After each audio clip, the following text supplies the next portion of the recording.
Start recording. Good afternoon, ladies and gentlemen. Welcome to the 2022 Professional Career Forum and Virtual Job Fair. My name is Margaret Han, the VP of the Canada-China Economic Trade and Cultural Exchange Promotion Alliance.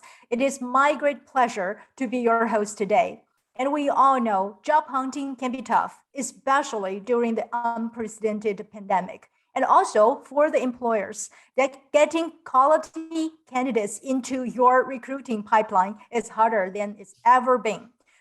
So therefore, Confederation of Chinese Alumni Association, CCAA, Chinese Professional Association of Canada, CPAC, together with Canada-China Economic Trade and Cultural Exchange Promotion Alliance, CCEA, with 5 professional associations in Chinese community, which is the Canadian Chinese Finance Association, CCFA, Association of Chinese Senior IT Professionals, Chinese Project Management Professional Association of Canada, North American Chinese Society of Automotive Engineers in Canada, and the Canadian Chinese Professional Accountant Association, which is the Ontario chapters, work very, very hard to put all this together to organize this 3-day career forum and virtual job fair to offer us a great platform, providing candidates a connection to the recruiters even before they get hired.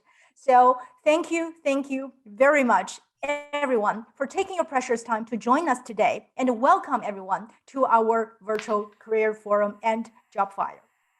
So first, there are a few house rules I will announce before we officially start. So during the event, the quality and smooth of the progress, unless you are our guest speakers or keynote speakers, you will be muted, but you are able to communicate with the chat box at the bottom of your screen, and please feel free to use them if you have any questions. And we will make sure in the panel discussion session or in the breakout room, our guest speakers or employers have the opportunity to address your question. And if you have other issues, maybe a technical issue, or you have a general question, you can also have the chat box available. So you can use that, and to have our technical support staff, we will all be there to monitor everything. So we're going to do our best here, and hopefully there's no technical issues. But I think with this all kinds of the ground rules clear, we will get started here. And another thing is that I want you all know that this event will be recorded, and all the informations such as the employees' contact info will be shared out on our website and our WeChat groups after the event. So if you can't stay the whole time, or you worry about missing anything, or if you want to share with your friends, no problem. Don't worry, we will send this information out so it can get shared more widely. And today is the first day of this 3-day free admission virtual career fair, and we will present a very, very exciting lineup of renowned speakers, employers in different fields. We will provide a very good opportunity for our employers to seek your potential high-quality future employees through the forum, through our breakout room to showcase your company. And also we have the keynote speakers with us. Today, on the first day, we will focus on engineering, IT, public service, and some startup companies. And tomorrow, at day 2, we will focus on finance, bank, engineering, and IT sectors.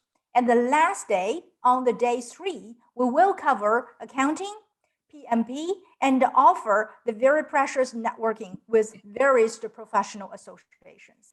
So we are so glad to have 27 companies and institutions with over hundreds of opening opportunities to join this job affair. So we also have professional leaders, students, and new graduates from universities, young professionals, new immigrants across North America, even the parents, as well as the medium friends coming today. So this event is not only to help us to get or to land a job, we also would like to create a professional networking platform. So please seize the moment to lean in for your career opportunities. Here is today's agenda. After my introduction, we will invite our organizing committee representative to address the opening remark, and followed by the keynote speeches, which is delivered by Mr. Chris Smith from the AMD and Ms. Regan Dixon from GM Canada.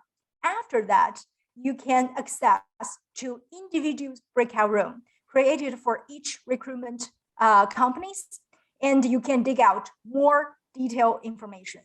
But please remember to come back after that. We will have a panel discussion and a Q&A session. And now, let's welcome Mr. Bill Ye, the chairman of Confederation of Chinese Alumni Association, CCAA, to address the opening remark. Bill, the floor is yours. Yeah, good afternoon, everyone. Welcome to this exciting career forum and also job fair session organized by 3 organizations and 5 co-organizations. As a non-profit organization, we not only want to help our alumni members, and we also want to help the local Chinese community and extend the help to the whole community in Canada, basically to help the new graduates, immigrants, and to make Canada a better place to live. So we hope our efforts can build up a platform to help the employers and the candidates. So this event provides a unique opportunity and a window for the employer, student to meet and exchange information. Throughout the planning of this event, the organizer and the co-organizer has already demonstrated the strong volunteerism and the professionalism. So the whole team worked tirelessly on this great goal. Hope it can bring the best to our young generations. So this free admission online event will present an exciting lineup of the speakers, employers, and also here I greatly appreciate the employers can take their time to showcase the company profile and the job opportunities. So this is also a platform for the employer to basically to collaborate and seek the potential high quality future employee. So I hope everyone can enjoy this 3 days event, and thank you, and back to Henxiao. Thank you, Mr. Ye, and really appreciate the CCA's great effort to make today's come true. And please put our hands together to welcome Dr. Ted Zhou, the president of CCEA, to deliver the opening address. Please, Dr. Zhou. Thank you. Thank you, Henxiao. Distinguished guests and dear friends, you're welcome to 2022 Professional Career Forum and Workshop Job Fair. On behalf of CCEA, I would like to take this opportunity to thank all organizers for your hard work to bring reputable companies, top industry leaders, job seekers together with this great 3-day forum and virtual job fair. I'm truly delighted for the candidates who participate in this job fair. This is a great opportunity for you to know industry trend, to interact with great leaders and experts, and to stay alert on future career opportunity to prepare for the next wave of economy and career growth. The pandemic significantly affected everything.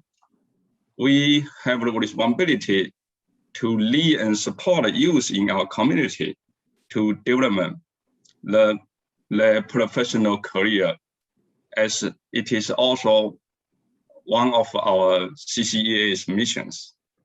And based on our successful experience and resources, we would like to create this platform to job seekers to network with employers and help companies to find the right talents through this large-scale and free admission online professional career forum and a job fair.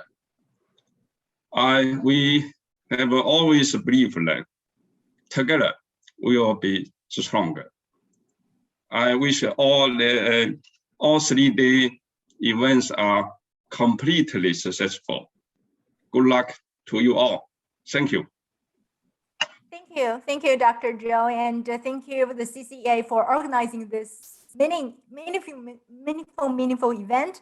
And just as you said, this event, we are really best to showcase about the spirit of together, we are stronger.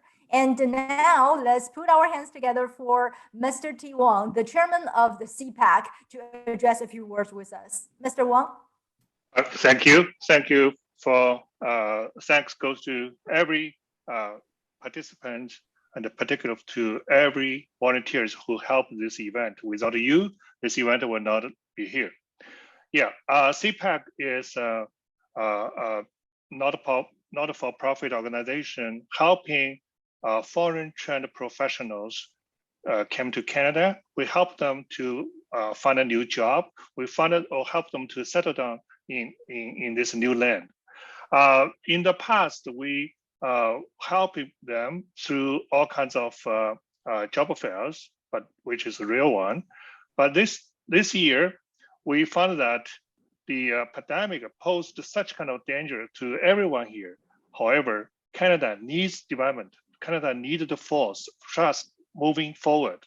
I think this time we are so happy to work with all other organizations, all the employers here to table this event.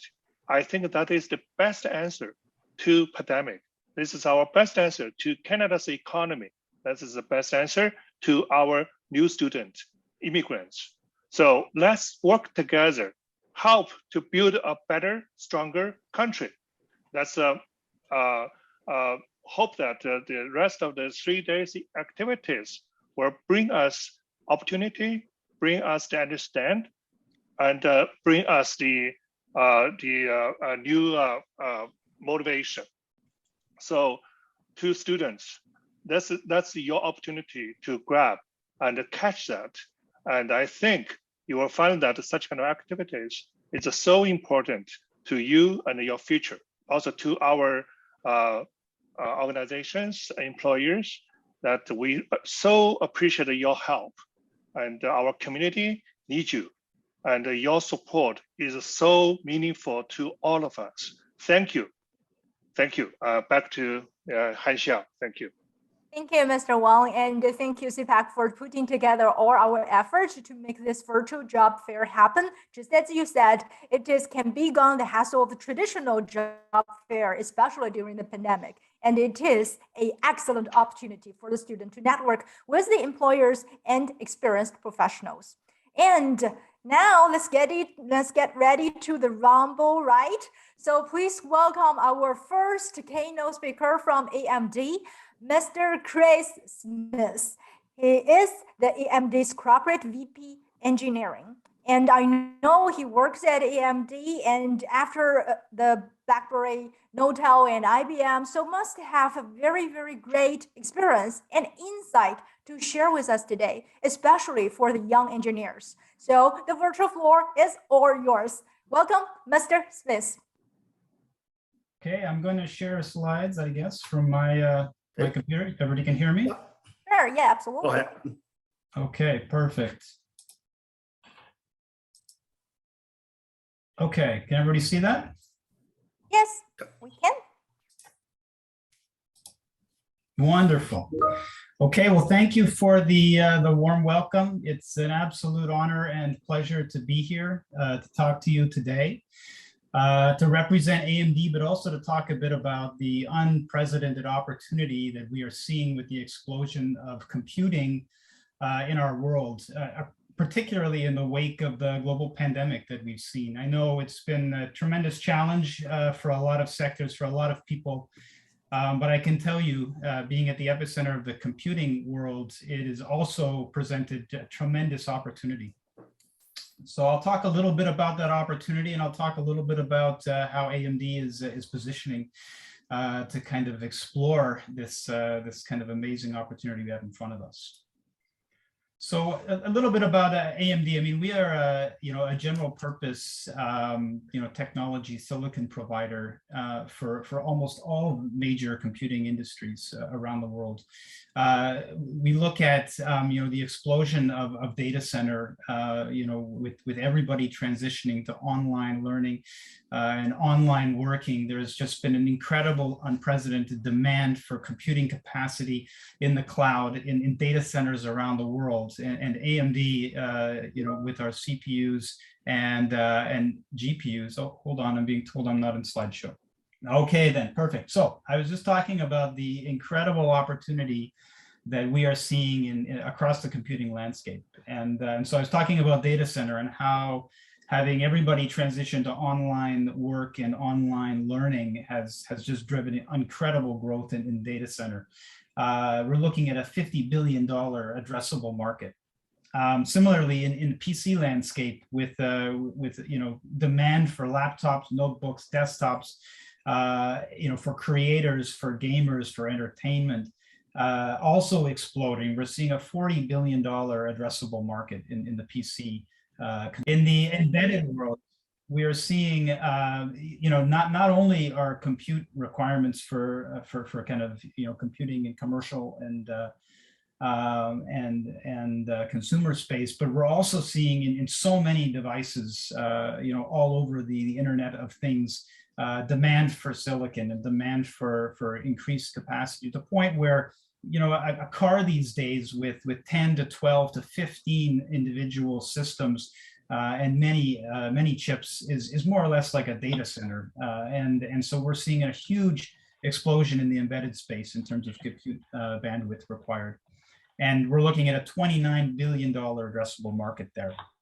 And then with gaming, one thing we've seen is a continued presence of gaming as a major source of entertainment for people. And this is online gaming, this is PC gaming, this is through the consoles and systems. So across the computing landscape, we've seen this incredible, unprecedented demand fueled by the fact that the pandemic has changed the way that people learn, that people communicate, that people work. And so we're at the kind of epicenter of this kind of computing evolution and revolution. And so in terms of AMD and what we do, I mean, our vision is to service that entire landscape of computing.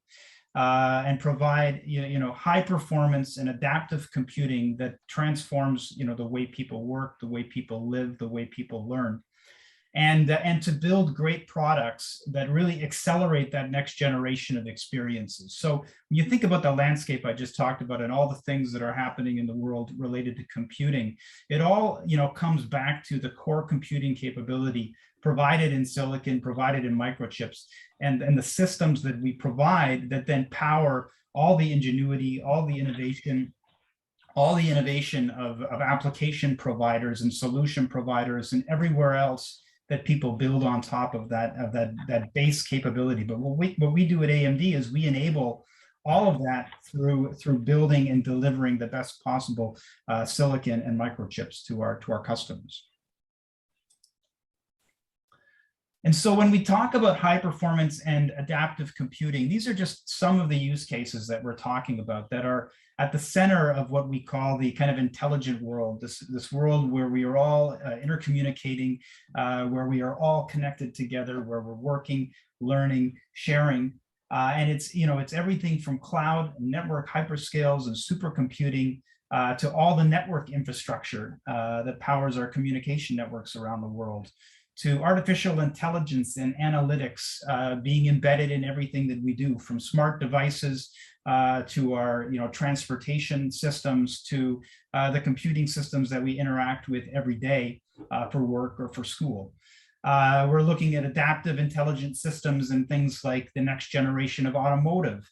And of course, we're looking at gaming, simulation and visualization, both for work and for entertainment. And then, all around the periphery of the Internet of Things, we're getting smarter and smarter client devices at the edge that need much more advanced computing capability. And so what we provided at AMD is a full spectrum of products and solutions that serve this entire gamut of use cases. And we fit to purpose a specific silicon, a specific product, specific microchip to these different areas. And I'll just walk you through some of the areas that we're focused on these days. So in terms of the brands that you may recognize, I mean, our high performance computing in the data center, we have the AMD EPYC brand. In the consumer commercial space, in laptops and notebooks and desktops, we have the AMD Ryzen brand. In high performance graphics, we have the AMD Radeon brand. This is the brand that you find in your Xbox and your PlayStation, as well as gaming cards that you may be using. And we have the AMD Instinct brand, which is the brand of GPU computing in the cloud that drives artificial intelligence and machine learning. And then for adaptive computing, we've just made an acquisition of an incredibly successful powerhouse company in adaptive computing called Xilinx. And Xilinx builds a range of products for adaptive computing, including FPGAs. And these are more programmable silicon products that allow you to customize the silicon and the behavior of the chips to a specific focus. And so the Xilinx brands like Vertex and Zynq and Versal and Kintex, while they may not be household brands that you go and find at Best Buy, these are very much very well known and well respected brands across the industry of adaptive computing. So now looking at kind of each of the major areas I was talking about. First one is the data center focus, and this is delivering both CPU for general purpose compute and GPU for machine intelligence, machine learning, and graphics into the various cloud and enterprise and service provider environments. So we have landed some of the largest high performance computing designs with US national labs, building some of the biggest supercomputers in the world powered by AMD technology. We drive enterprise and IT data centers.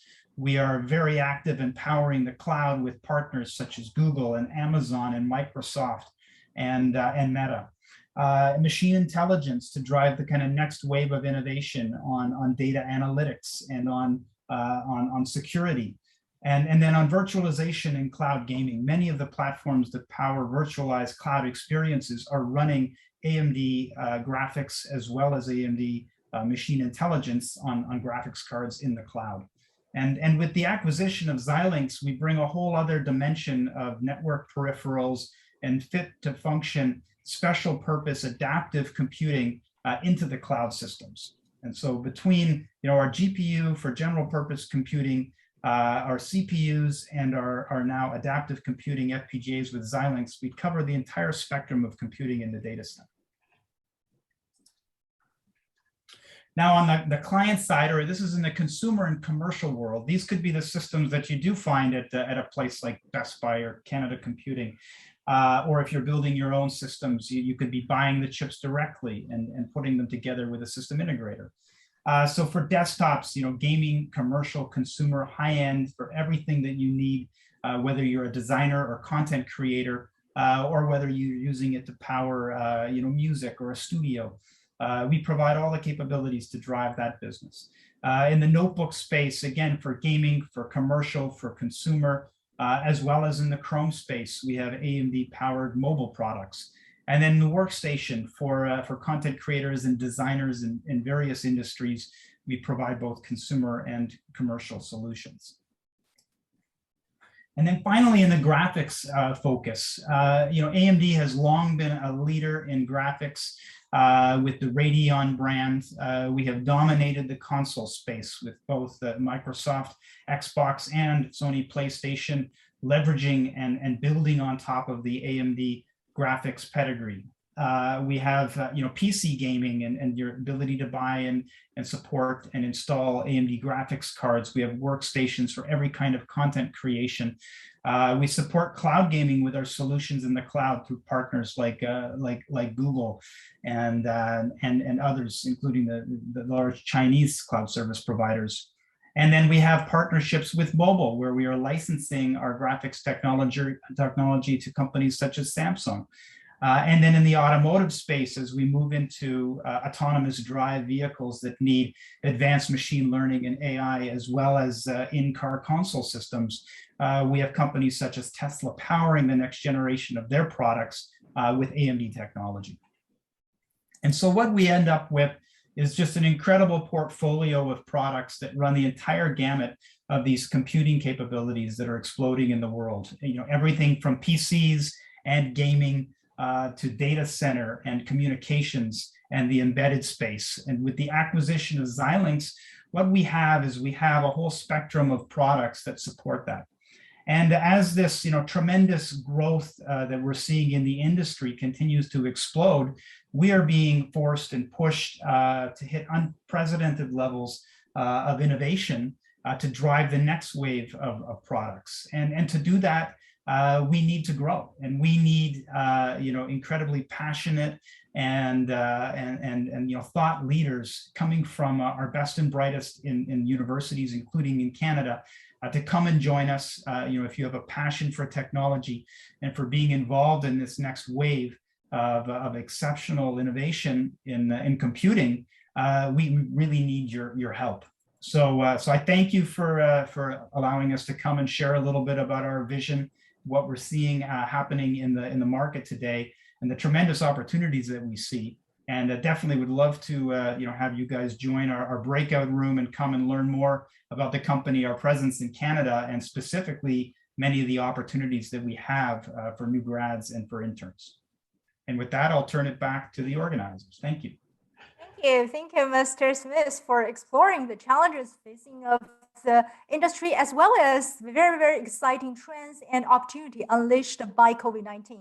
And we all know it has been a very incredible multi-year journey with a big leap for AMD and the industry, of course. So there are great futures are waiting for our young talents. And we wish you all the best at AMD. You could find your Mr. and Miss Right here from our event today to work together for a brighter future. Thank you. So our next keynote speaker is Ms. Regan Dixon from GM Canada. She is the Senior Engineer Manager, and she will join us today.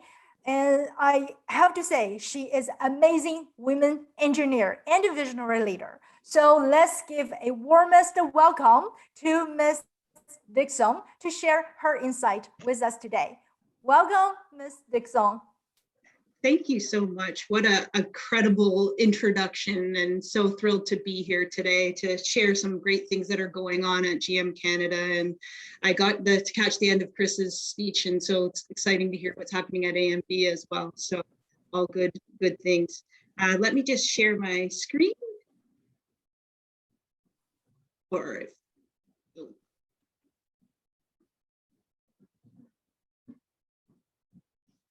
okay. And let me just swap my view here. Yeah, we can see it now. Okay, awesome. So do you mind to put it into a play mode? Okay, 1 second, I'm sorry. I just would like to swap views, but it is not letting me do that.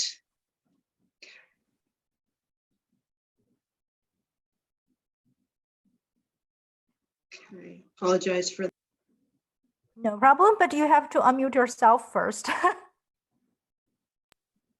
Yeah. Okay, sorry, I'm just trying to swap screens. I would not like you guys to see the speaker view of the element. Okay, we're good. Thank you. Awesome. Okay, you guys can hear me? Yes, we can hear you. Excellent. Excellent. Okay. Well, good afternoon, and thank you for the warm welcome. As was mentioned, I'm the Senior Manager of Systems Integration and Controls at the Canadian Technical Centre in GM Canada, and I'm super excited to share with you some of the innovation and work that we're doing both across GM globally, as well as at our Canadian Technical Centre in the multiple locations across the province. So our world is definitely changing, and we believe that the future of personal transportation is electric, autonomous, and connected. And the team at General Motors is working to create this future for today. So when many years ago, when automobiles replaced horses and carriages about 100 years ago, they fundamentally transformed the world. And we think we're in another huge transformation potential for transportation. When that transition occurred, they brought jobs and prosperity, and for many people, economic and social freedom. And we see another step in that journey today. Okay, No problem. so as I mentioned, that we're in another intense change scenario. So, but the change that when we introduced automobiles introduced some unintended consequences, things like emissions, crashes, congestions, and these are real problems that we need to solve today. And the talent and technology are going to be the key to making those changes and solving them today. So our vision at General Motors is a world with zero crashes, zero emissions, and zero congestion. A pretty bold vision, but something we think is totally attainable. So GM is working to include an inclusive EV ecosystem where we help to put everyone in a zero emissions vehicle. So you might have heard about this foundation for our EVs called the Ultium. The Ultium Global EV platform consists of proprietary Ultium batteries and an Ultium drive family of interchangeable drive units and motors.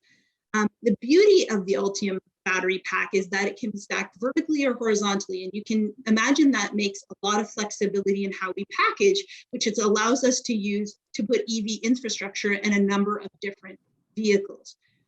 We felt it was important also to control our quality, costs, and supply as EV production grows and produce these units internally. So one of the challenges, as we know with EVs, is the cost of the battery component. We think that the advancement of technology in the battery tech, as well as producing them ourselves, will drive that price down and make it more accessible for all levels. And you're starting to see some product that are going in that are at the lower end of the price point, allowing EV to be available for all. So the all-electric future we are creating inspired us to do even more to help mitigate the effects of climate change, because we mentioned emissions are a big concern for us. So by 2035, we aspire to eliminate tailpipe emissions from our new light-duty vehicles. And we plan to be carbon neutral in our global products and operations by 2040. So our goal to reduce emissions in the planet.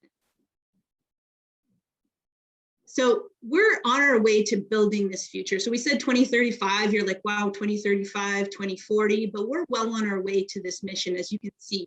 The Bolt EV is already out there, and it's the industry's first affordable long-range electric vehicle. And then we're developing the Ultium Global EV platform, and you can see that can be rolled out across a number of vehicles like the Hummer EV that you see at the top. And we've achieved these goals through investing in sustainable growth opportunities like electric, autonomous, and vehicles. In fact, we're putting $35 billion from 2020 to 2025 to bring 30 electric vehicles to market across every brand and segment. So I mentioned that we have the Chevrolet Bolt, the Chevrolet Bolt EUV, the redesigned Bolt EV, and then you heard about the Hummer EV and the Cadillac Lyriq. I had an opportunity at our cold weather testing facility to be in the Hummer EV. It's pretty amazing, the torque you get from an EV vehicle and a vehicle that size.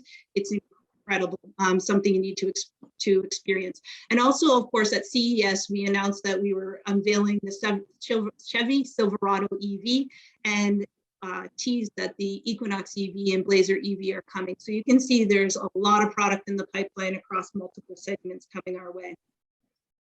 But it doesn't stop at just personal vehicles. I'm sure you've heard about the work that we've been doing, partnered to bring commercial vehicles to market. BrightDrop is GM's new EV business that offers electric vans, pallets, and software and services to help delivery companies make e-commerce deliveries more sustainable and efficient. The first BrightDrop vehicles, the EV600s, were delivered to FedEx in late 2021.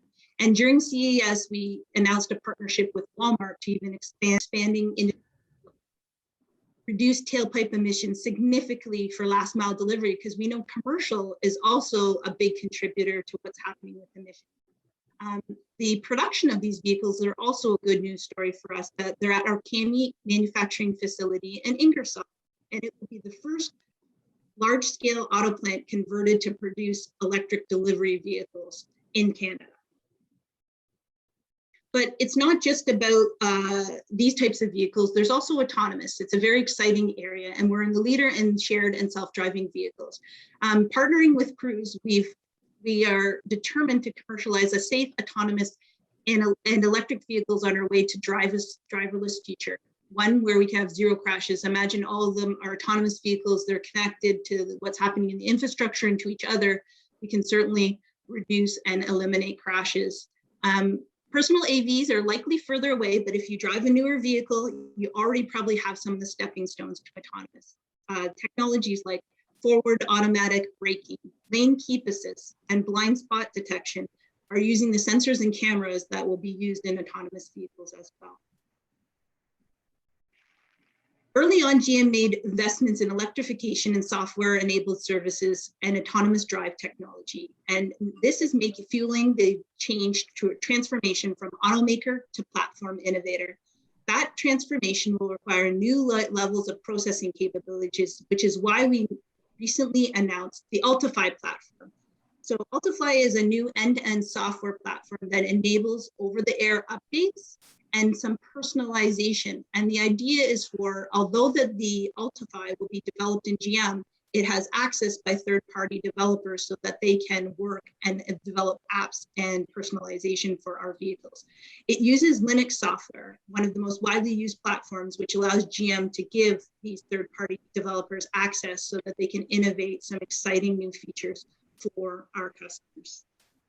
Now I want to give you a little bit more about what's occurring on the Canadian side of GM. So our Canadian Technical Center is playing a big role in fulfilling GM's vision right here in Canada. Here are 4 engineering sites, Kapuskasing Proving Grounds. We have a technical center in Oshawa, a technical center in Markham, and a new test track in Oshawa. So the technical centers in Oshawa and Markham are focused on software and hardware for advanced vehicle systems like advanced driver systems, as well as embedded software, infotainment software, and advanced technology work. The Kapuskasing Proving Grounds is focused on cold weather testing and development. I'm going to show you a little bit more than that. With around 1,000 employees, the CTC is GM's second largest automotive software engineering and development cluster in North America and 3rd in the world. So I wanted to give you a couple examples of what has been built in our engineering our engineering facilities here in Canada. So a great example of our technologies is Super Cruise, the hands-free driver assist technology. Super Cruise enables hands-free driving on more than 320,000 kilometers of highways in the US and Canada. And it has been the leading consumer magazine, the top driver assistance system in the market for consumer magazines. And it's now available with lane change on demand, which means you can change without having to disengage Super Cruise. And that will be rolled out on 22 GM models by 2023. Our infotainment software group also does a lot to enable drivers to be highly connected to their vehicle. So they've developed applications on the infotainment touchscreen like navigation, trailering, HVAC, and off-road capabilities, as well as third-party apps like Spotify, Pandora, and NPR. Other systems that the Canadian Technical Center works on are vehicle dynamics or braking systems and thermal management systems for the vehicle that includes power electronics and battery heating and cooling. The advanced technology team works on innovation that's about 4 to 5 years in the future. Some examples that they have, the example you're seeing on the screen right now is a transparent trailer. So you can see what's behind the trailer while you're pulling a trailer, which is an excellent feature that was developed in Canada. They also work on non-automotive innovations. In fact, a dedicated team from the CTC group assisted with the development of the prototype for our EP1, our first product to market under GM's new BrightDrop brand. So you saw that van, these EP1s go in the van. The EP1 is a propulsion-assisted electric pallet developed to move goods over short distances. And this is just a picture of our test track in Oshawa. It opened in 2021, and it's an opportunity for our engineers to use to test their code and their features on an environment that is controlled. It takes more than 4,000 people hours of in-car testing on a GM-controlled vehicle development surface to be able to develop the features we do in Canada. So it was important to have a test facility in order to have that capability in Canada and avoid having to travel. And then finally, this is our Kapuskasing Proving Ground. It was opened in 1973 and is the largest full-scale cold weather development facility in Ontario. This includes EVs. So EVs, we want to make sure they're fully tested for the Canadian environment and any tough climates. And the cold weather testing, exposure testing is a part of the overall durability requirement, which has all been done in Kapuskasing Proving Grounds. It has a 3.6 kilometer test track and 30 cold cells capable of conditions of -45. But anyone who's been up to Kapuskasing knows that even a regular day out there can be -40 degrees in Northern Ontario. So I hope this short presentation gave you a taste of what General Motors is doing to lead in a new world of personal transportation. We could not do this without a dedicated team that values diversity and inclusion, safety, and is committed to a better, safer, and more sustainable world. So if this resonated with you today, you saw something you might be interested in doing, I'd like to encourage you to check out our job postings at gm.ca/careers. We are always looking for top talent like yourselves to support us in our vision as we go towards zero crashes, zero emissions, and zero congestion. Thank you for your time. I hope you found it. Thank you so much, Reagan. And just as I said, when I said amazing, I mean it. So I thank your work and a lot of the female engineers in the STEM truly could make a difference. So thank you so much for sharing your cutting edge information of GM. There are great, exciting opportunities and also the insights of the industry. So I think there is never has been a more exciting time to join the automotive industry as we work toward a more sustainable and a more smart future. So just as you said, the future we are building today. So anyone who are interested in GM or the automotive sectors, please stay and access to their breakout room. And again, thank you so much for your great support and participation. So next, I will hand over to Mr. Chen Zeng, the executive president of the CCEA. So he will introduce today's companies and also how to access each company's presentation in our breakout room. So I will hand over to Mr. Zeng. Okay, thank you, Han Xiao, and thank you, Chris and Reagan's wonderful presentation. Presentation, really amazing pictures for us to see how they see the future in terms of industry leaders. Great visions, great leadership. As a part of the organizers, we reach out to both companies and we are welcomed deeply and touched deeply. They have the perfect vision how they want to move the future. At the same time, how they want to move the young generations professionally. So thank you for your nice, excellent presentation. So for today's breakout room, we have several companies coming in. We total have 27, but today for engineering, IT, public service, as well as a high-tech startup company, we have at least a company here today. We'll go into individually go to the breakout room. Okay, the room number 1 will be General Motors. Number 2 will be AMD. They have bring a big team. You can see here, they have an excellent team coming in to support this event from HR, from industrial expert. The third one will be Kershaw Automotive. We have HR, that's my company. Okay, and my colleague, 5 colleagues coming in to support this. And number 4 will be GE Canada.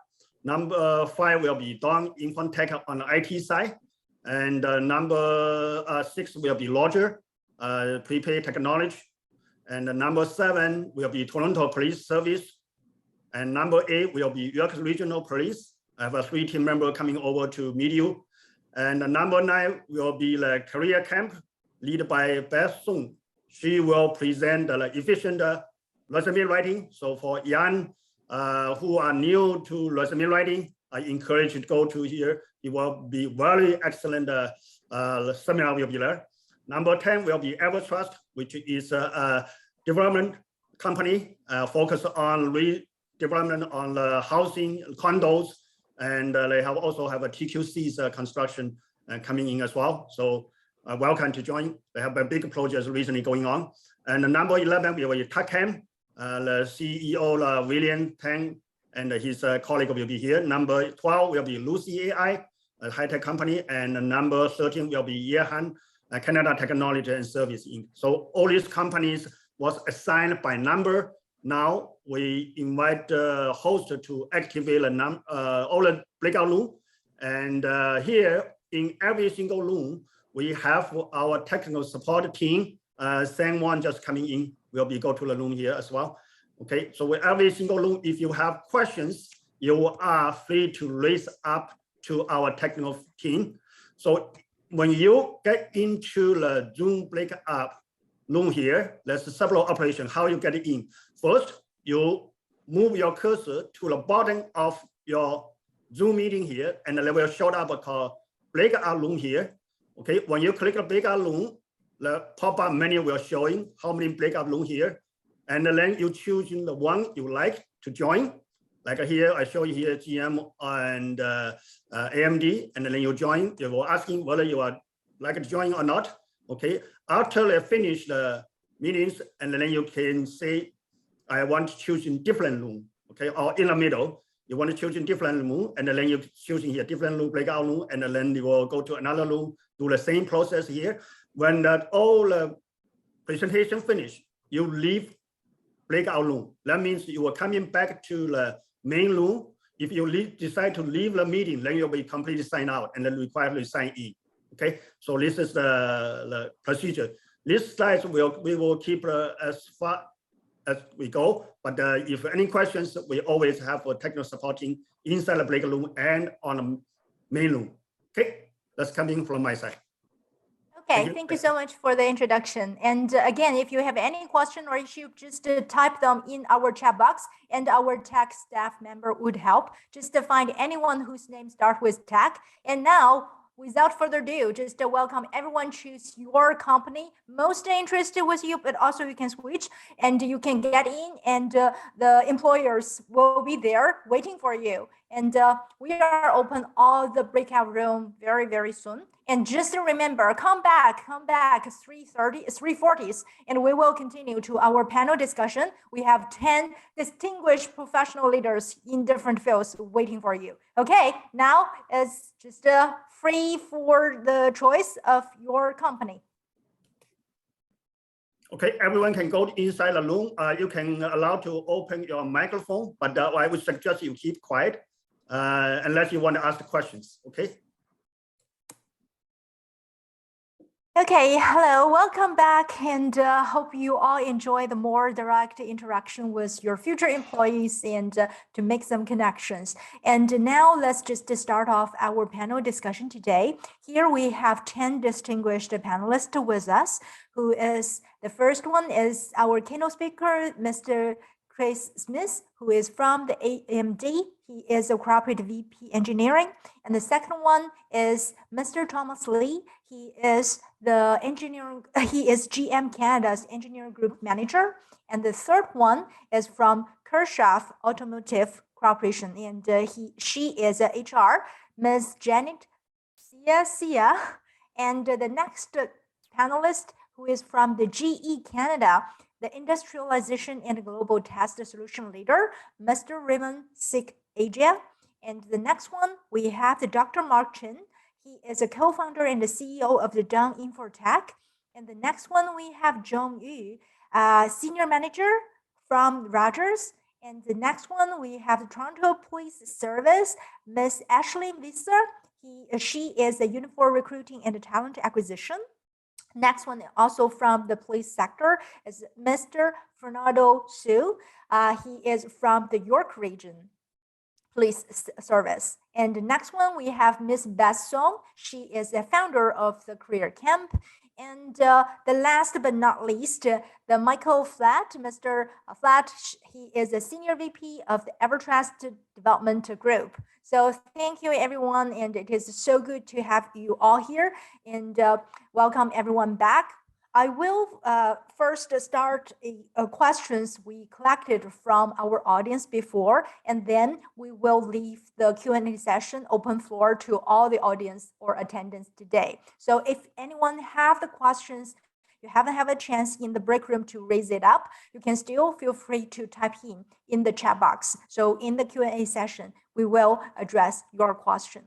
And for the first round, pre-raised question, and my first question will go to Mr. Chris Smith. We know that you have introduced there are some of the opportunities in the ADM, but how does the ADM prepare for the next normal after, post-pandemic, and what kind of the talent ADM is expecting to recruit in future? Excellent. No, it's a great question, and I think everybody is, employers everywhere are thinking about what happens as we transition out of this kind of post-pandemic world. I can say, our growth has been fueled largely by the demand for technology through this period. So we are at kind of unprecedented levels of recruiting, and we're recruiting for almost every facet of technology, engineering, computer science backgrounds, as well as every support function. So everything from finance to human resources to sales and sales support, in addition to all the engineering. So these are all areas that we're looking at. One thing that I will say is we've changed the way we think about working model. I think pre-pandemic, we had, like most companies, the majority of our workforce on site, on premise every day, working in labs. And when we were forced to have our global workforce largely being remote, working from home for long periods over the last 2 years, we found a way to drive efficiency and be very effective in that kind of environment. And now, as we transition out of it, we're very open to different work models to support what our employees and potential new employees would want in terms of their work-life balance. So we're looking at how do we reconfigure our space? How do we change the work experience so that we can continue to be effective and efficient, but also support the needs and desires of our employees and potential new employees. So these are some of the things we're thinking about as we transition here. Fantastic. Work from home, play from home. It all depends on the chip-based infrastructure. And I know that you are way more than this. So we're really expected to remain this good relationship. And we hope that you can just have a lot of the talents, not only from the Chinese community, but from all the talents that you can, and created a better future for us. And the next question is for the HR lady from the Kirchhoff. Because we know automotive is another exciting industry, right, going on. And as a HR, the specialist, so how did the workplace has been impacted by the COVID-19 pandemic in your company? And how do you respond to that challenge and the transition? Janet? Yes, hi, thank you. So, COVID did affect the company. We did a lot of modification to the plant, put a lot of safety measures in place, complete, rules, regulations for our visitors, for our contractors.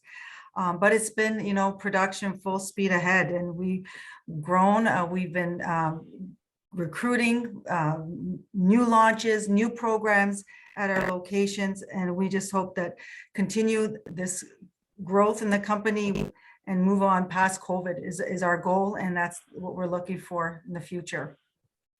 Thank you, Janet. And we have another guest from automotive industry as well, Thomas. So Thomas, I know you from the GM Canada, and we talking about, so the Kirchhoff talking about the current thing. So how about we looking forward?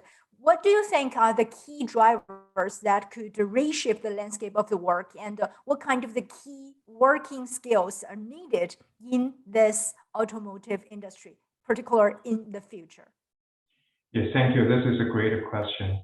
When we reflect the global pandemic, our industry has faced many challenges.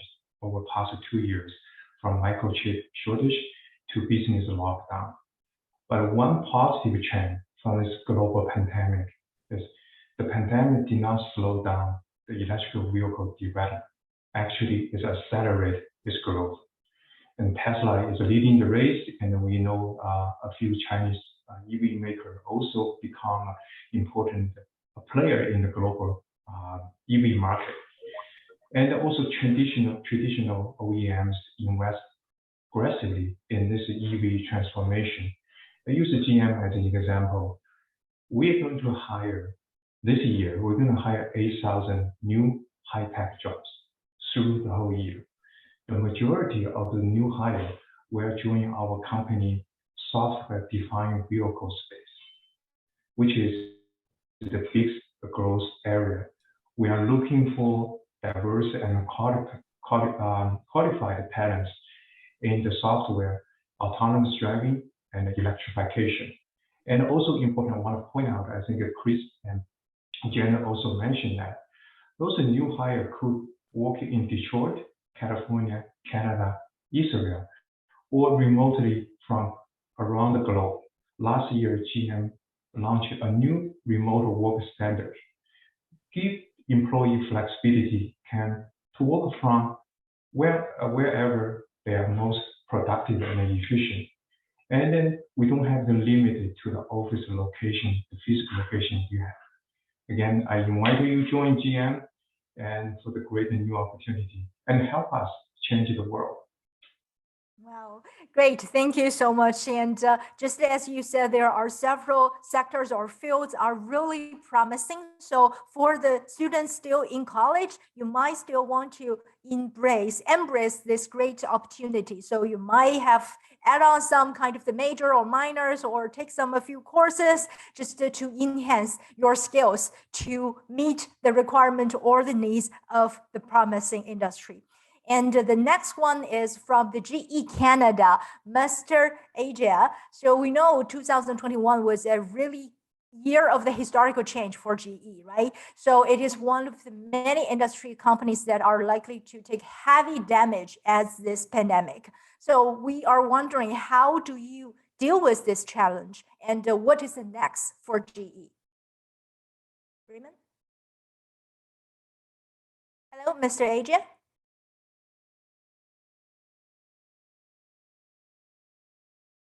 Agent, turn on your microphone. You unmute yourself?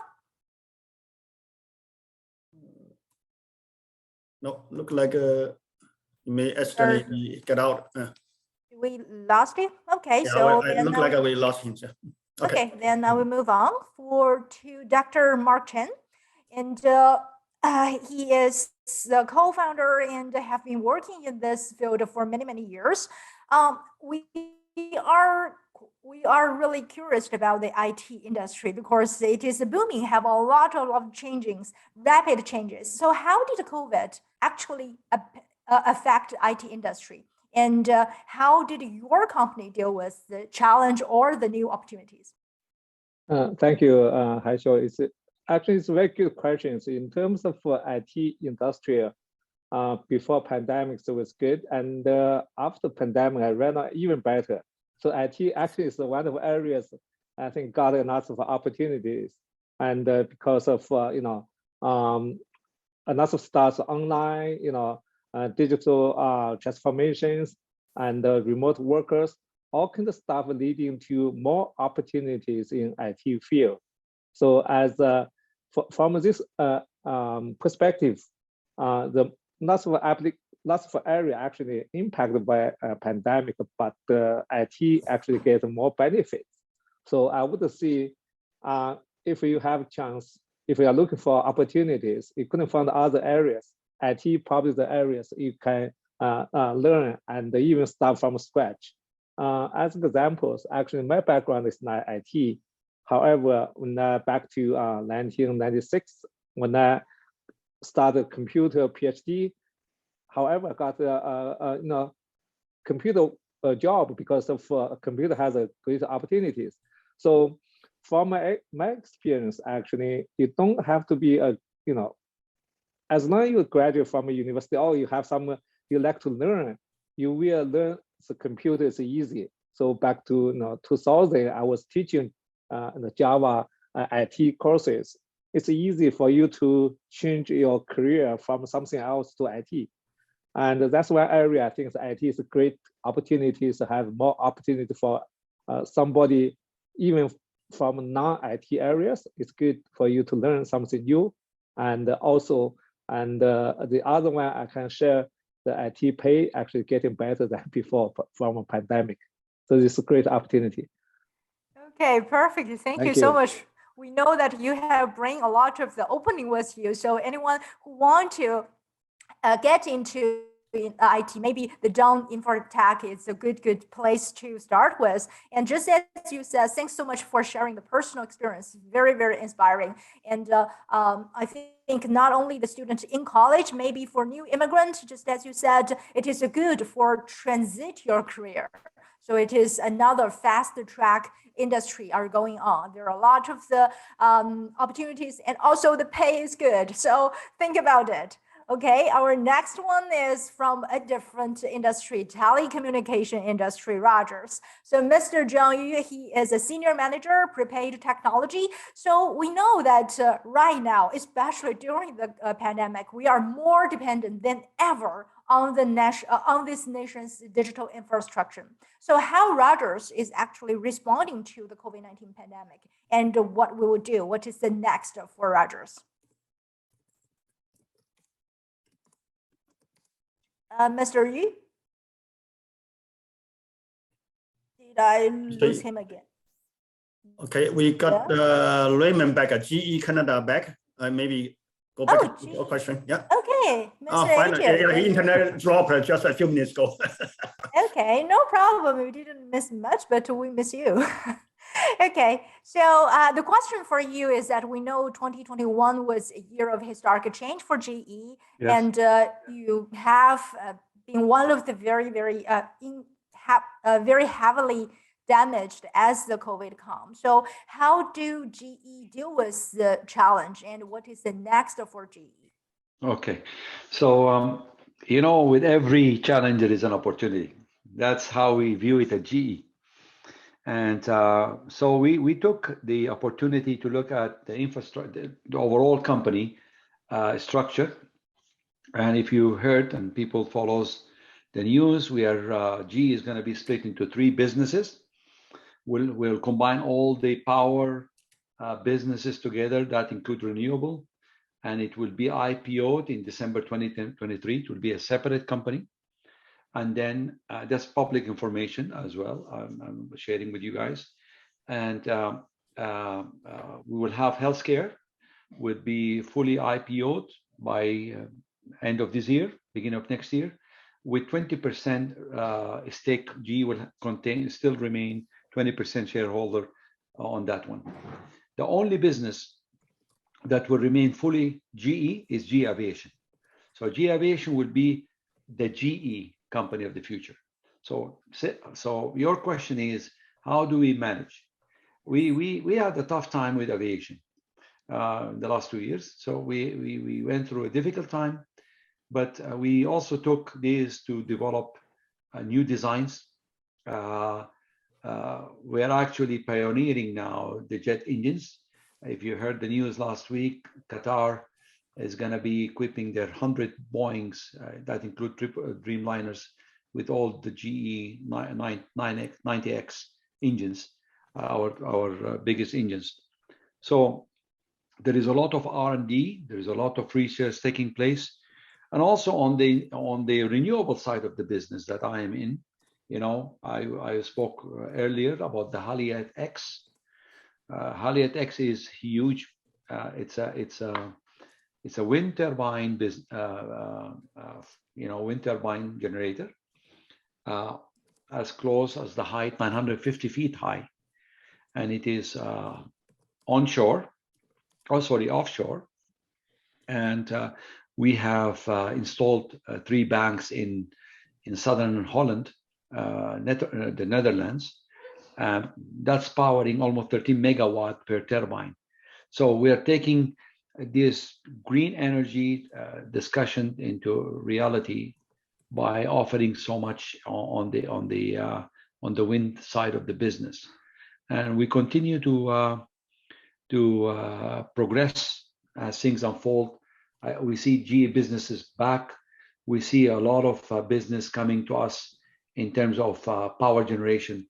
And GE, we power almost 30% of the world power, from generation to transmission to distribution, and also for all the asset management.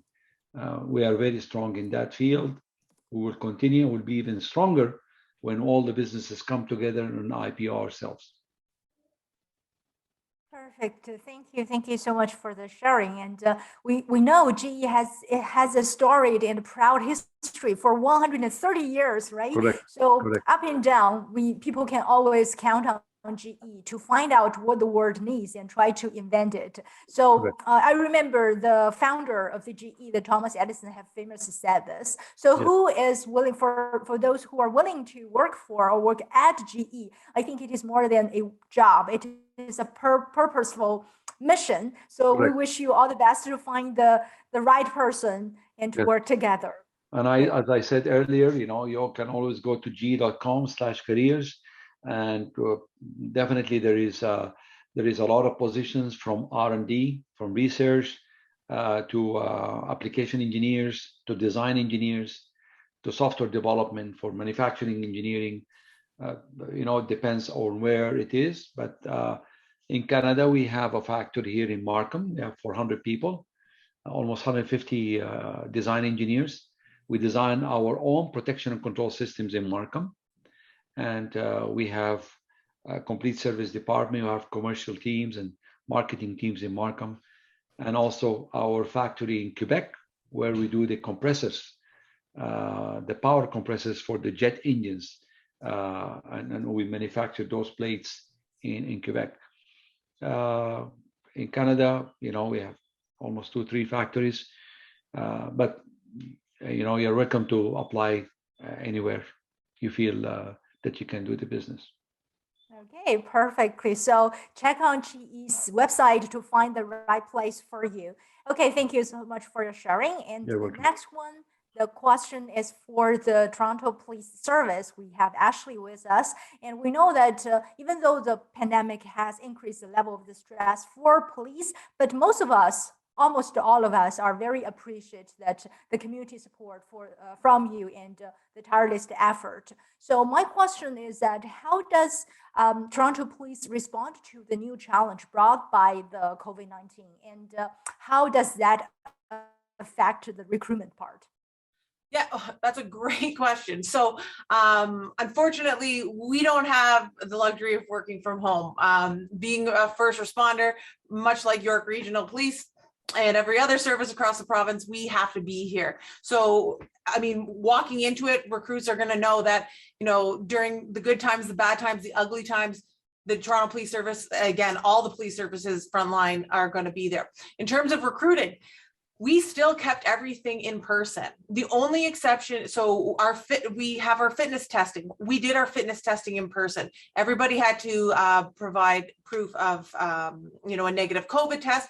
Everybody wore their masks. Everybody was as distant as they could be. We even conducted some of our fitness testing outside during the summer months because for extra precaution, but that never slowed down. It was always in person, as well as our interviews.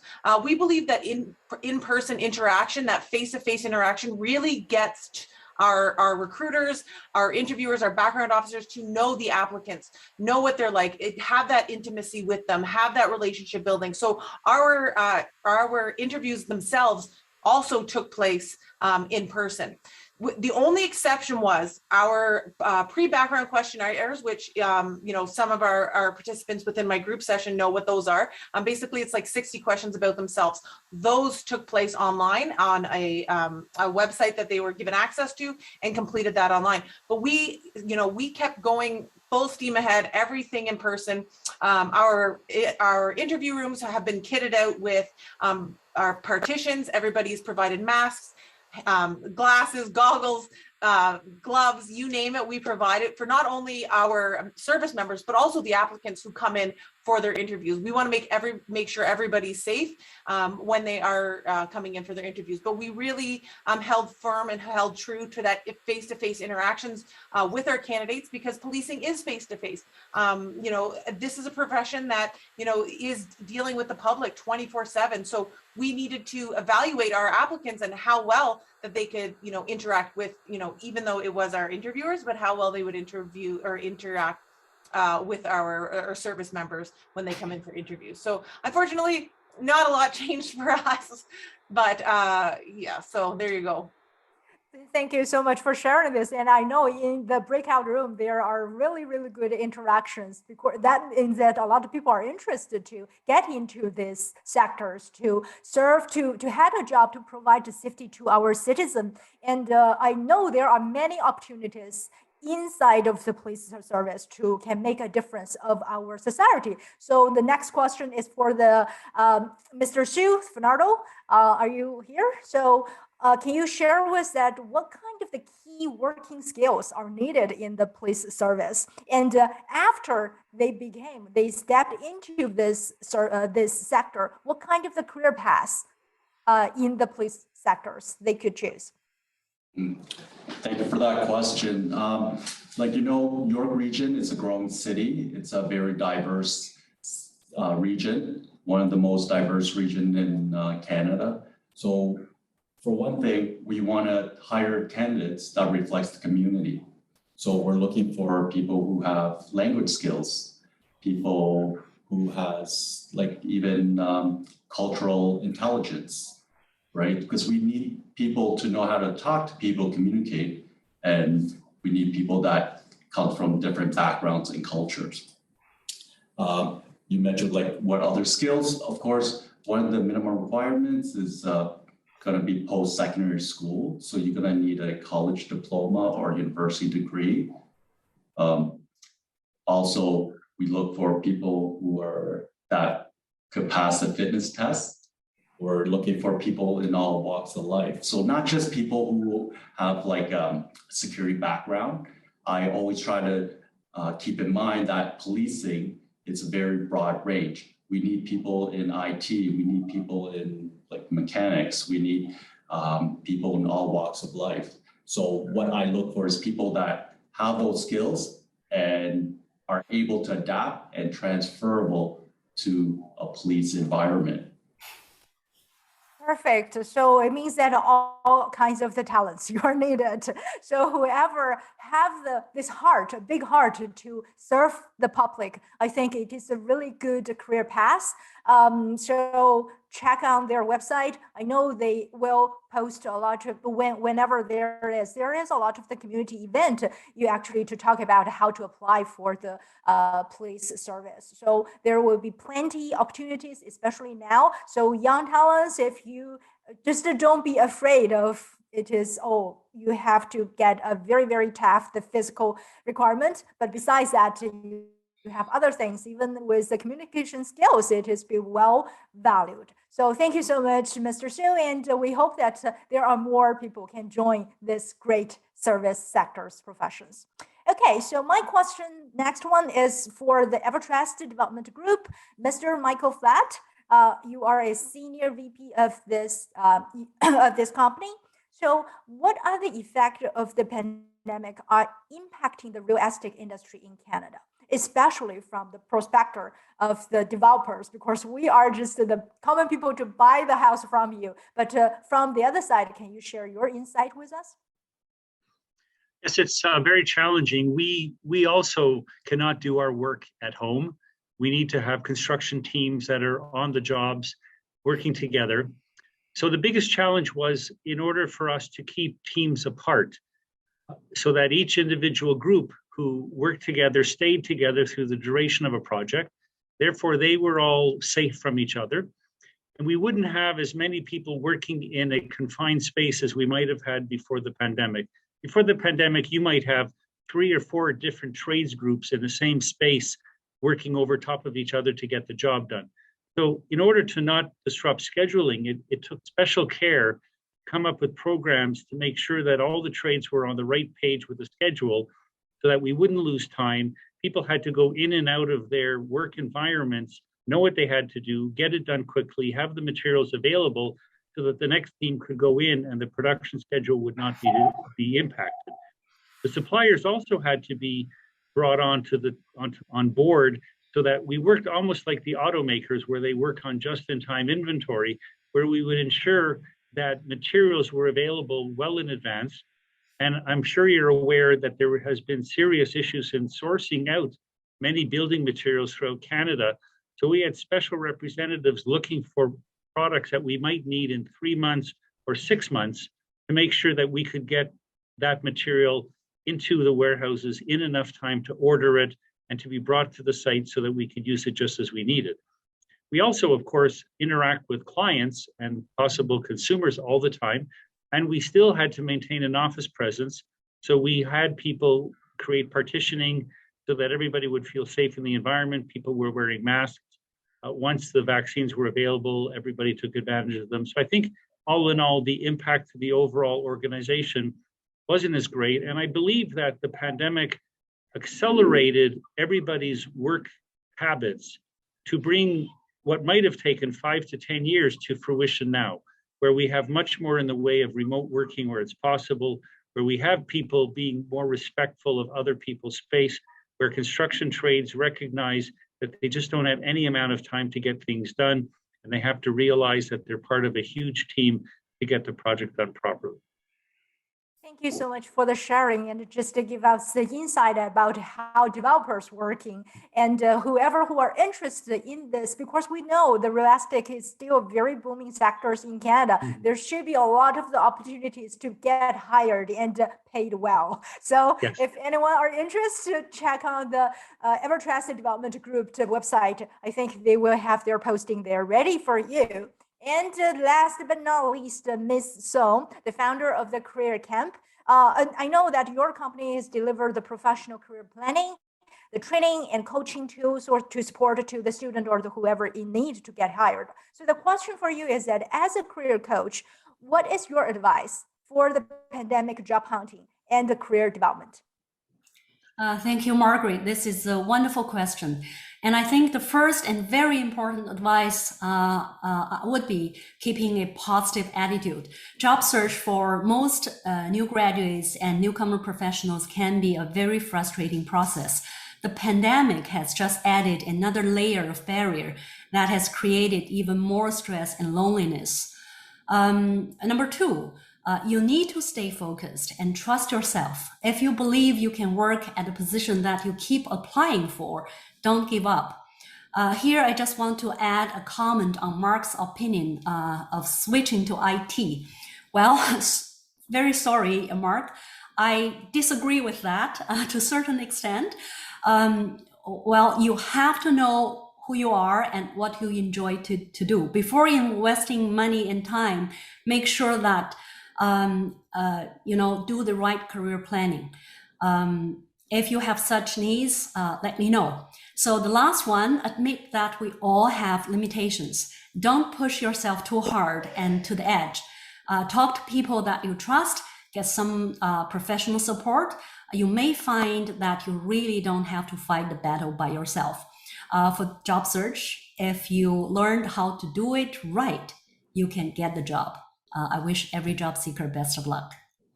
Thank you. Thank you so much for sharing this with us. And it is tough, but there is, just as a lot of the speakers said, whenever there is a crisis, there is an opportunity. So the great sharing tips, the great tips that you're sharing is helping the people, the student are get hired. So good job, Beth, and I highly appreciate for all the panelists you're sharing today. And we have seen there are a couple of the questions coming from the chat box. So let me just check. The first question is from April L, and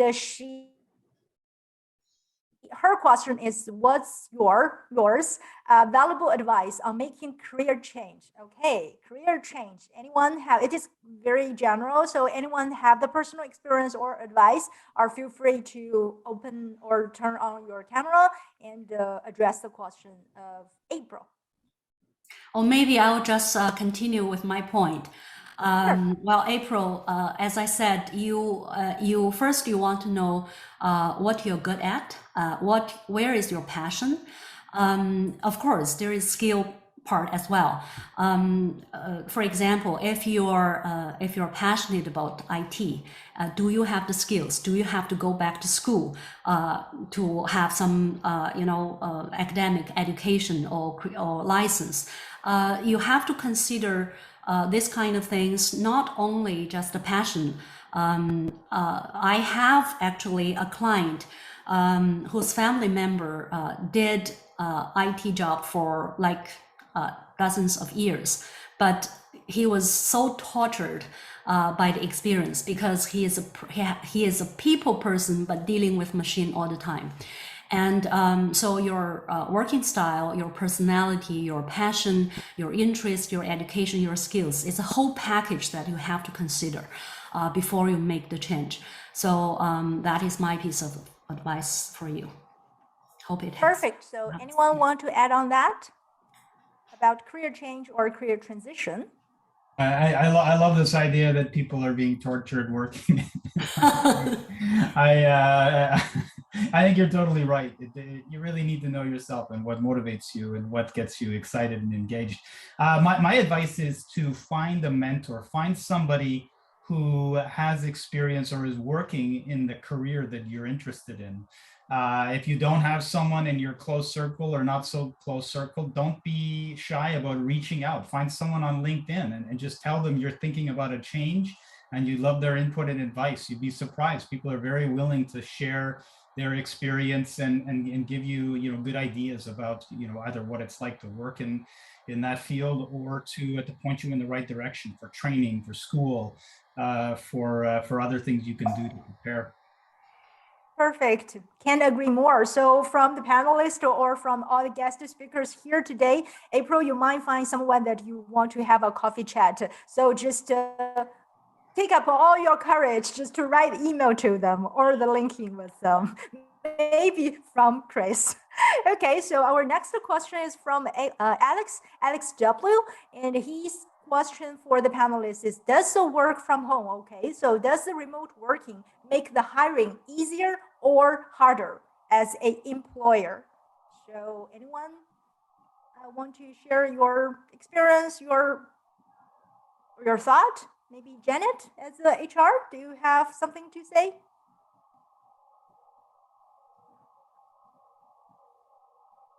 Or anyone? So as a recruiter, I think you must have experience the current time. So does that mean that the recruiting harder or easier?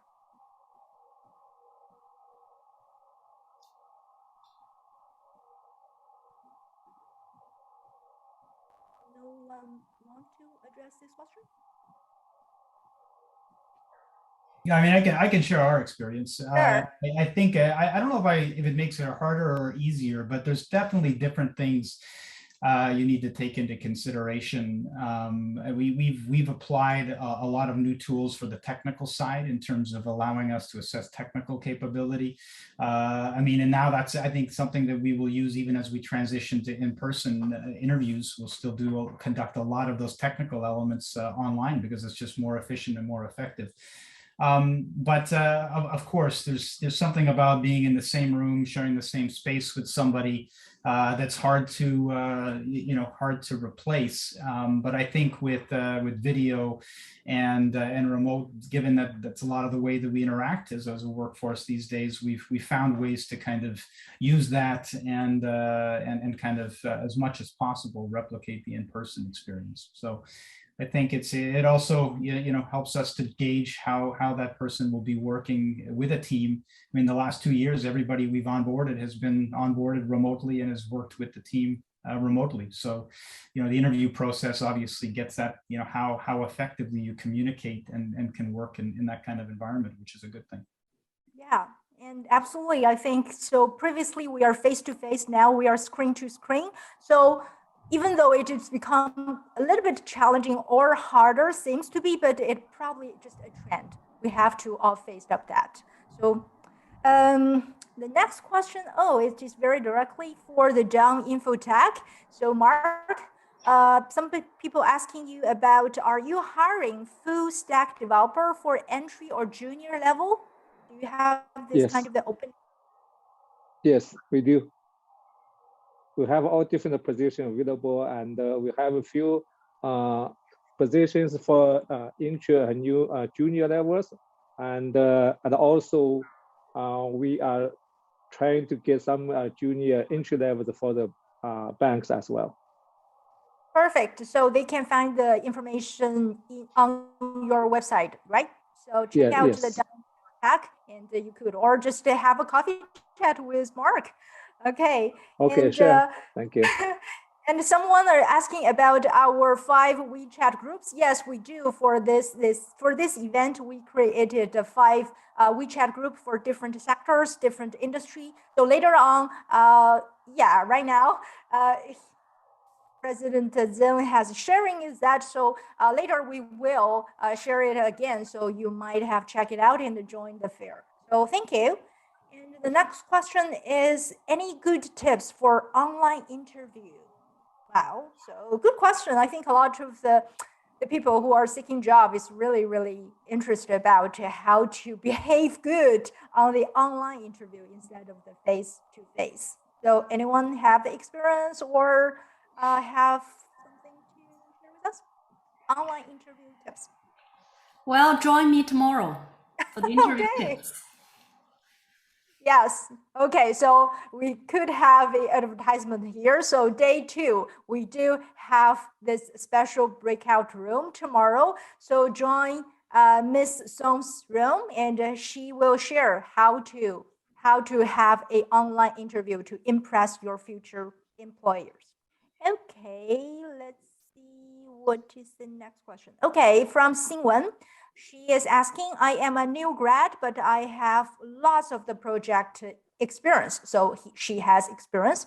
I want to ask if I should try to apply for a role requiring years of working experience, even though I don't have sufficient real working experience.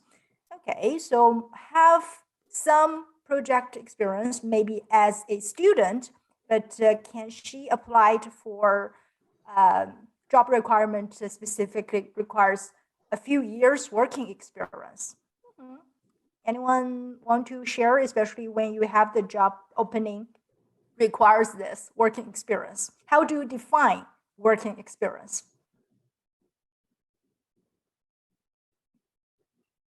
Anyone? Yeah, I mean, from AMD perspective, I mean, we hire a lot of new grads where we, expect you to come out of school. We know the experience in university is very valuable. And so we target our new grad opportunities at people who've been working and learning in school. I mean, if you've had internships and co-op experience as part of your university, then absolutely you should, count that towards overall experience. But if you're seeing a position that is asking for years of experience, typically that's going to be post graduation experience. It's not that the experience you get at university isn't valuable. It's that there are specific targeted positions in the kind of new grad category that would focus on people who have that level of experience versus seasoned employees who have been in the work world for a few years. So, I mean, of course, you can always apply, but don't be surprised if you're screened if they're really looking for somebody with significant experience.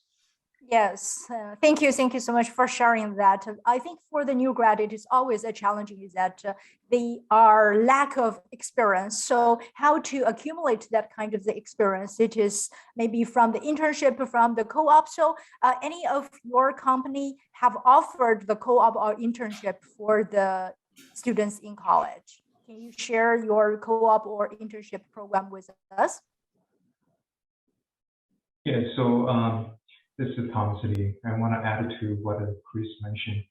And GM Canada always has an opening for the co-op students, and we do a lot of campus recruiting, and we also hire new graduates, especially in some new areas with key skills such as autonomous driving.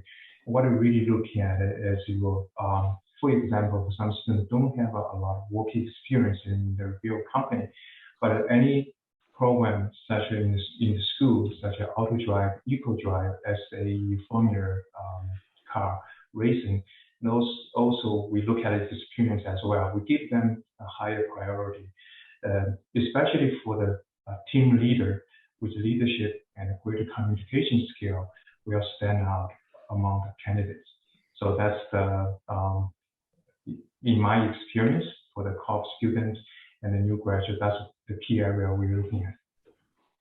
Thank you, Thomas. And anyone else? Because, for example, during, in General Electric, is they offer a 4 months intern, and my recommendation has always been look for an intern that is more than 4 months, because by the time you get in, by the time they set you up, by the time you meet the teams, talk about projects, this is a month and a half gone, or maybe 2 months sometimes.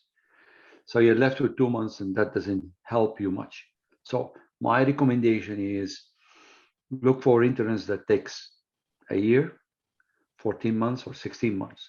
Even if you are working, I mean, even if you are doing your master's degree, you want to take some time and just focus on the internship. That will gain you a lot of experience to get you back into the job that you want. Thank you, Raymond. It's a good quality information sharing, and I hope it can help our audience.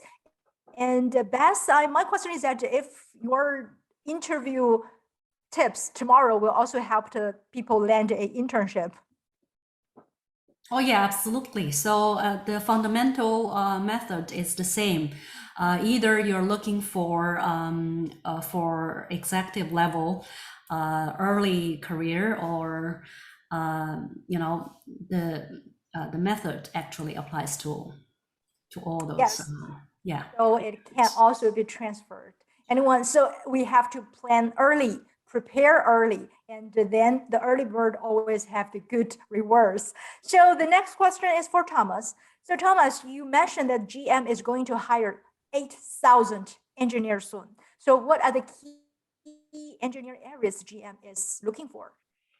Yeah, this is a very good question. This year, GM is going to hire 8,000 engineers and focus on 3 areas: software, especially for software-defined vehicle space. As a public majority new hire will go to that organization. And so we're looking for engineer, not just engineering knowledge, also with some software coding skills. Number 2 area is going to be autonomous driving. So if you're at a school, you participate in the school program, and as I mentioned earlier, like AutoDrive, EcoDrive, about perception, sensing, planning, path planning, motion control, those skills are critical for autonomous driving. We are looking for that. And the third one is electrification, including the batteries, for example, motor control, power electronics. So those are 3 key areas we are looking for, but a majority will be in the software-defined vehicle. We're looking at the soft development skills. Okay, perfect. And thank you so much for the information. I know the engineer, we have so many kinds. So choose the one works for you. And 8,000, that's a big number. So thank you so much for sharing this with us. And the time is really, anyone have a question or want to add on? Okay, we know the time is really fasting. We are almost run out of the time. So I will save the last question for all of our panelists is that what is your advice for the young talents or for the young professionals who want to get into your field? So we start from Chris. Sure. I mean, I think as I've been highlighting, it's just an incredible time to get into computing. I mean, the entire landscape is evolving and changing so quickly. So, I mean, go after your dreams. I think there's, try to find the areas that, most excite and interest you, because if you bring your passion along with your abilities to whatever you do, that's where you're going to be most successful. So, My advice is to get out, figure out what you want to do. Don't be afraid to try different things, and your path may meander in different directions, but dive in and embrace all of the challenges and just find your passion. Yes, thank you so much. To be brave and to be encouraged to follow the dream. Okay, so Thomas, any career advice for the young talents? And auto industry is the pivotal moment for the electrical and autonomous vehicles. This industry is going to provide a clean and better world for us, for the next generation, for all the people around the globe. So exciting time, a lot of things happen, great things happen in the auto industry. And again, I encourage you to pursue your passion and apply your skill, what you learn from the school, and help us to change the world. Thank you, Thomas.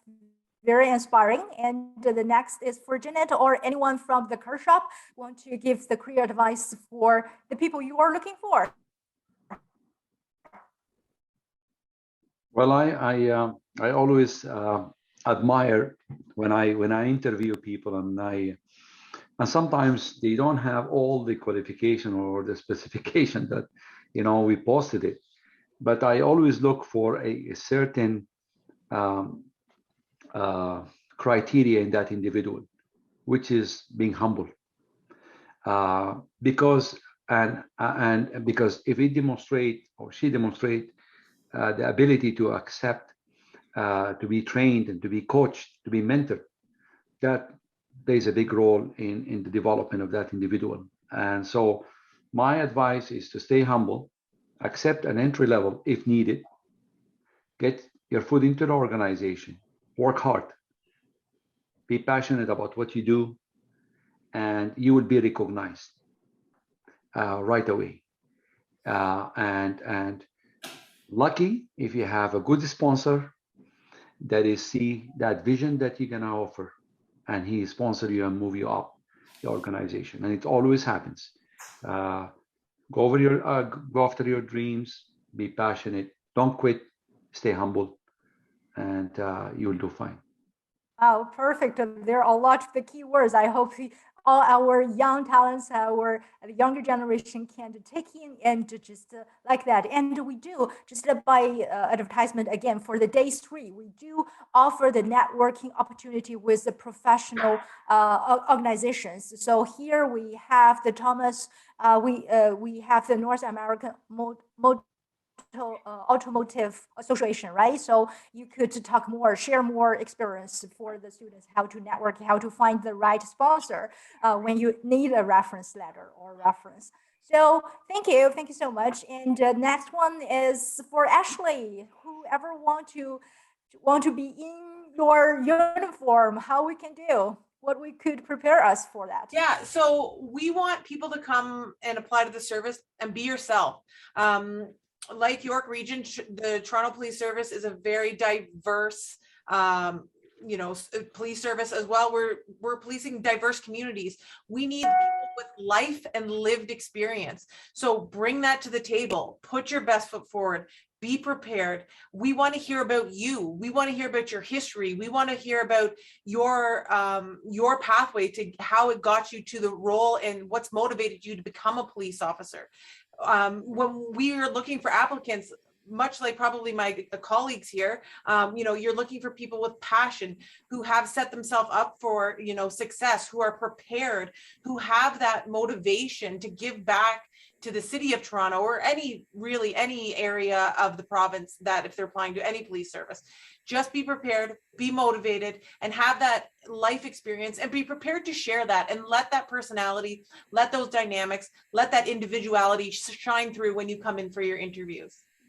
Wow, perfect. Be yourself. Anything to add on that, Fernando? Mr. Su?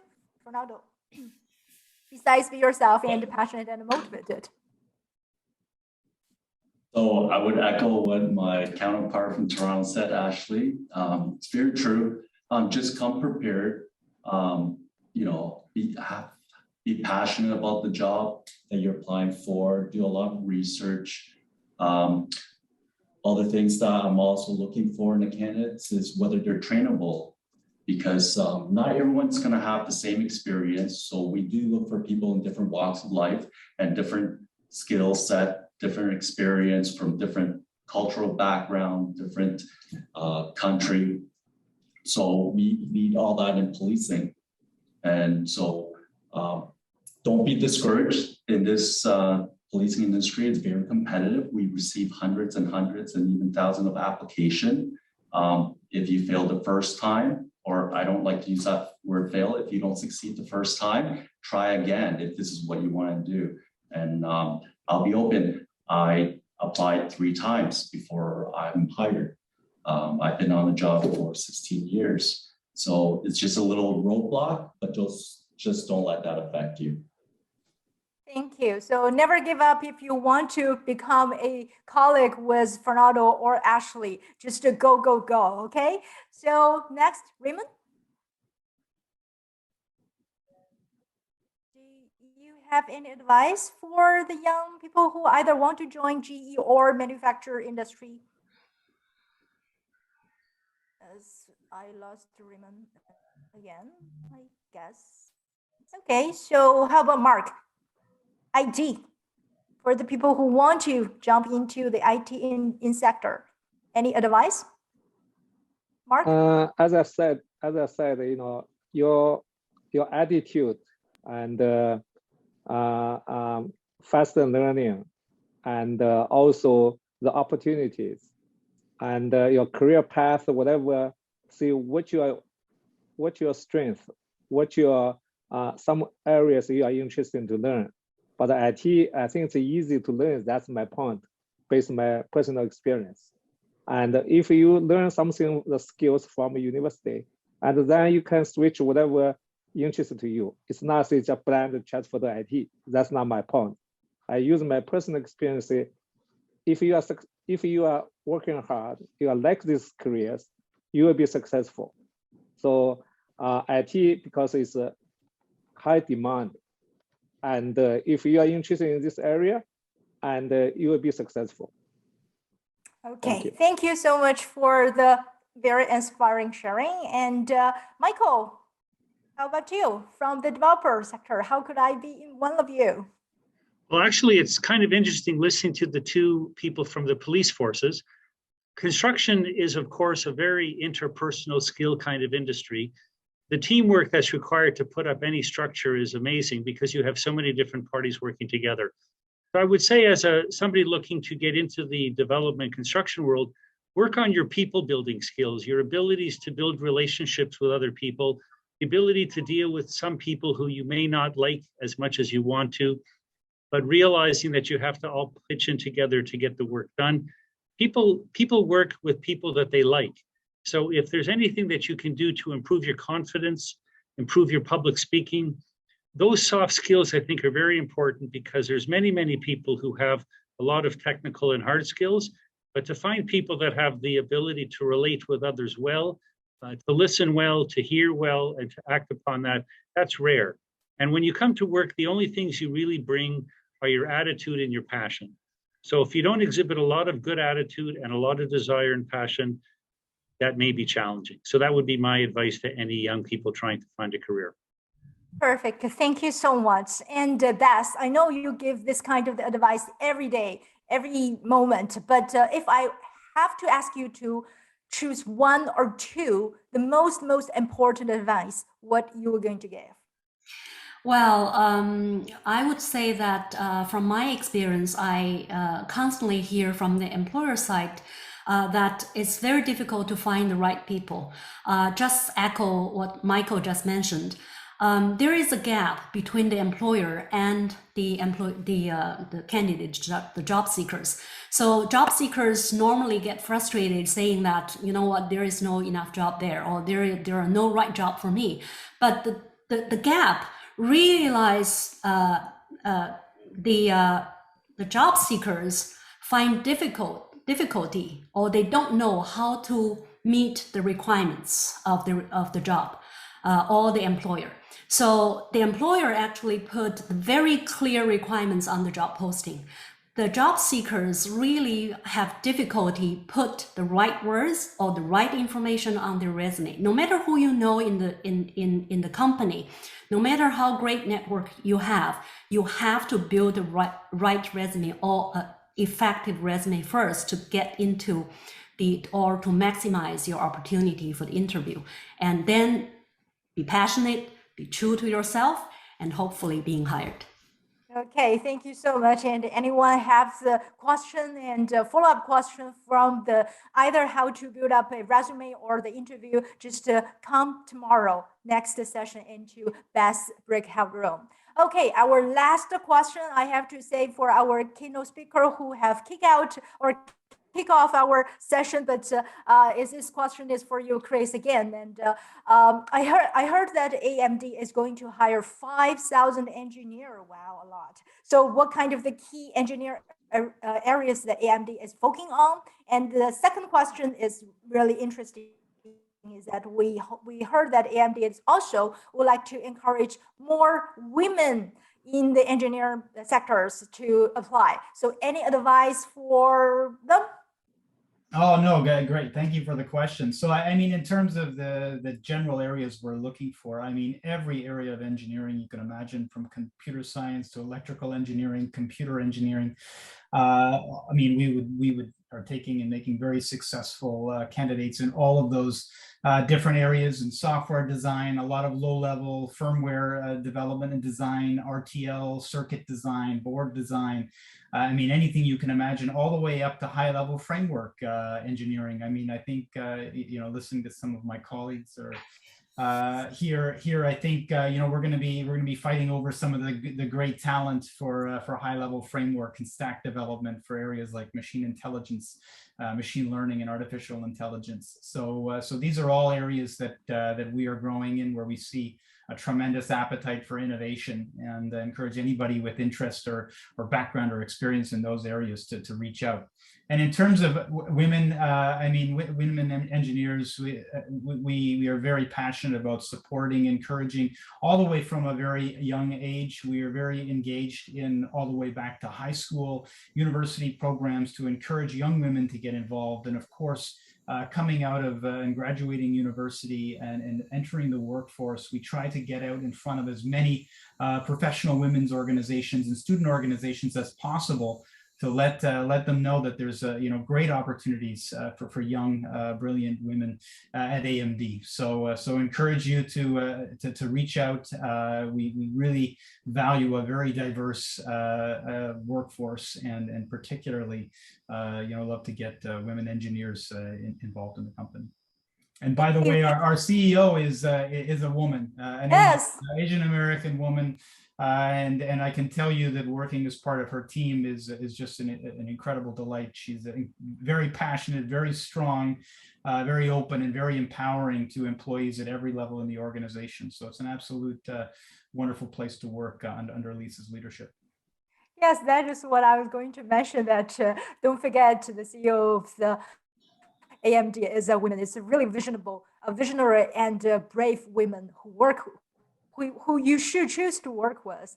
And thank you so much for all the great sharing the panelists have shared with us. And it is truly awesome and information-filled hours of content and learning with the provoking viewpoints, experience, and opportunities. And we really would like to thank you by spending this time with us with all the attendance. And we should, even though we cannot meet in person, but I still think that we should applause for all our speakers and panelists, the great inspiring sharing. And here is our professional WeChat group. So can you just sharing it again? So feel free to join it, and we will continue our communication there. So whoever, if you want to learn more about the company, their opening, where you can find it, we can provide this information in our group chat.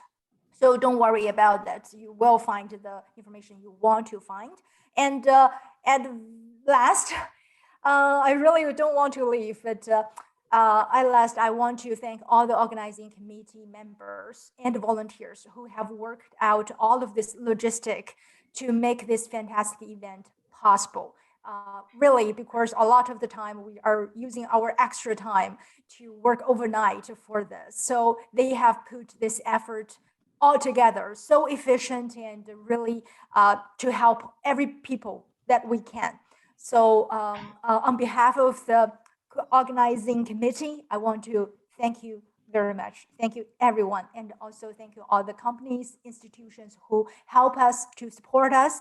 And let's looking forward to tomorrow's session. So day 2, we have a lot of great panelists, keynote speakers, and opportunity as well. So don't go away. Have a really good evening. And I hope to see you all in tomorrow. Thank you.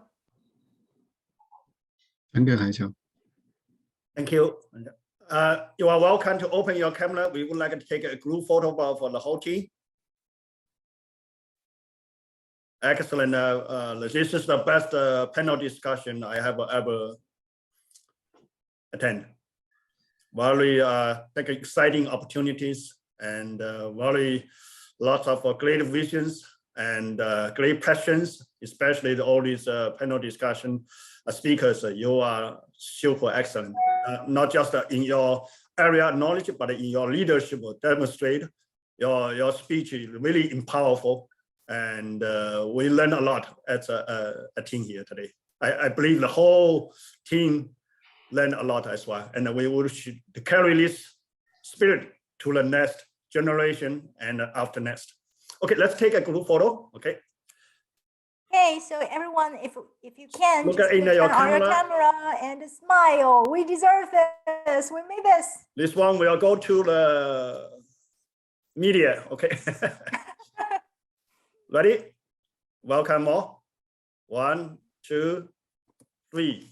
Give me 1 second. Let's a few for the There are a lot of screens. I know. yeah, I need to take one by one. Yeah. Okay, so thank you all of, especially our volunteers. They take extra time to come to help us. Jenny, you have something to say? And I saw Gabby. I really appreciate your effort to make MD come here, and I think you have provided a lot of opportunities to learn from our community, and we learn a lot from you and Chris. Thank you, Gabby. Okay. Thank you, Gabby. Super excellent. The whole coordination work in lots of things involved. And thank you for our companies and our 2 police service office. They really appreciate it. You come all the way to here, and your speech is really powerful. I can see that you probably encourage a lot of people to apply for, not get discouraged. I can see that even today I checked the room is quite a lot of people inside. At the beginning, I thought maybe your major is a little bit not easy to find a candidate from the university, but look like quite some people. Yes, thank you. And not only the big company, we have the startup entrepreneurship coming up with the Lucy AI. I saw Wang Yao, you're here, and you should make more this kind of event to let us know about how amazing work that you're doing. And we could probably find the right person for you to create a bigger future. I do have last questions for our Michael. I see that because I know Jensen projects very well, but for as a team, I see your very powerful speech, very to the ground. The message you give us is real, practical, and to the fact. So my question to you, as so excellent teams working together with Dr. Tetzel, I know he's a very smart guy and very an entrepreneur and a big dream and very good vision. But working under him will be a lot of pressure, and how you handle it. And the other thing is how you can get the teams working nicely, because you have just finished the luxury condo in Niagara Falls in the pandemic in the first year, and then second year now opened a big arena in Muskoka. How you guys handle all together under small teams, efficient teams. So. Well, I think the key to working with Ted is that you have to pay a lot of attention and listen to what he has to say. you have to get back to him fairly quickly. I think just acknowledging when he sends you information that you haven't had a chance to process, you need to let him know that you've received it and that you're working on it. I think his expectation is that he has so many ideas that he can't necessarily keep them all in track. And he counts on you that when he gives you things to look at, that you don't let him down. So what I've learned in working with him is that everything he says and writes to me, I respond to it fairly quickly. If it requires something I need to do, I make note to do it and get back to him. So as I said earlier, the biggest thing that young people can think about is being able to relate to others. Today's everything is electronic. The skill of having a communication with somebody speaking to speaking is getting harder and harder. So if I can continue to converse with Ted and share my ideas and tell him what he asks about and do it, I think that will make our working relationship very good. My task to grow the company is very challenging because Ted has all these ideas and all these projects he wants to get on. But I believe that by bringing everything into our house and being responsible for all of our quality and our service, it gives people the chance. It was mentioned a few times, I think Bess may have actually referred to it, that when you're part of a team and you're delivering a common good and you look at it and you say you're satisfied that you were part of the team that did this, there's a lot of pleasure. And when you see the scope of the project he's looking to build in Muskoka, I don't believe very many people in Canada have attempted and even succeeded at something like this. And it's truly remarkable. When I was preparing the presentation for today, and I learned about all the projects and I learned about all the future, it was really impressive. And I can't think of very many companies in Canada that would offer somebody the opportunity to be part of that growth. Awesome. Your speech is very amazing. I think you are fitting my expectations. Thank you very much. Thank you. So I just want to add something. Can I? Yeah, go ahead. Yeah. I think lots of people here, they are new graduates and they got education in Canada or, maybe, all over the world, just like us when we came to Canada, like a long time ago. I heard something from Bess. Bess actually, she actually told us about the resume writing and those kind of things. I think those are very important in terms of how do you translate the job descriptions from your background to match to those things. And I want to give some, my opinion to those as well. To basically, when we had a lot of skills, a lot of knowledges, but we don't know how to apply to resume writing and to apply to the practical, resume, so that can catch the eyes of the employer or the hires company. So I think that is a very important part, and I think that is the first part people has to learn and to practice for the job hunting, and it's very important. Thanks.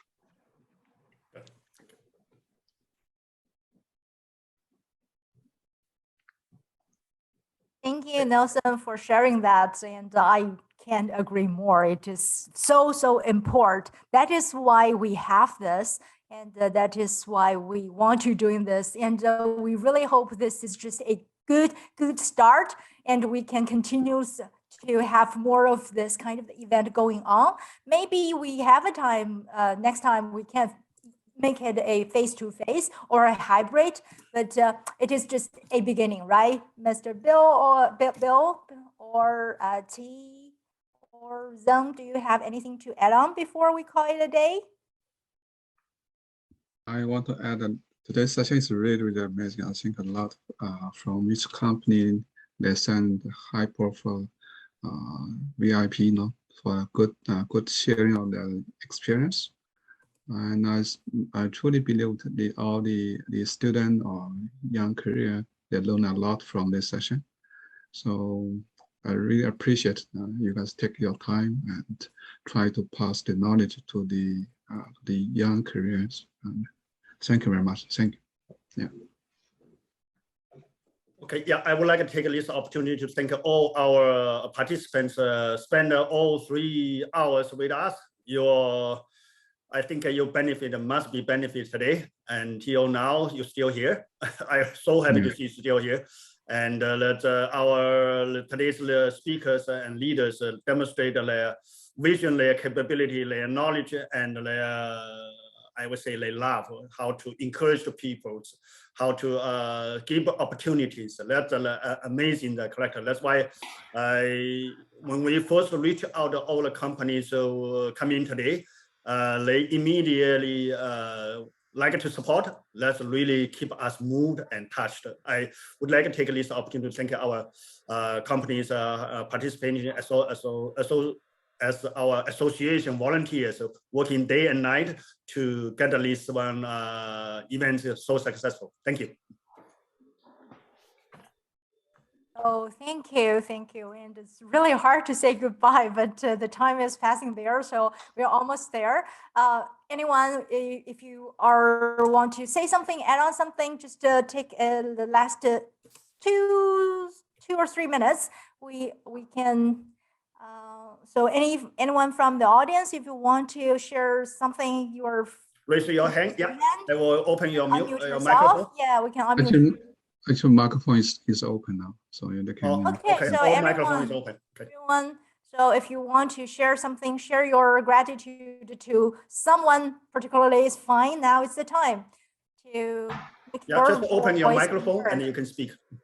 Any question to our panels here, still speakers here, you can still asking. Just as I said, seize the moment. A lot of time it is just the initiative makes things happen. And so can you share tomorrow's? Okay, yeah. Yeah, so in day 2, we will focus on banking,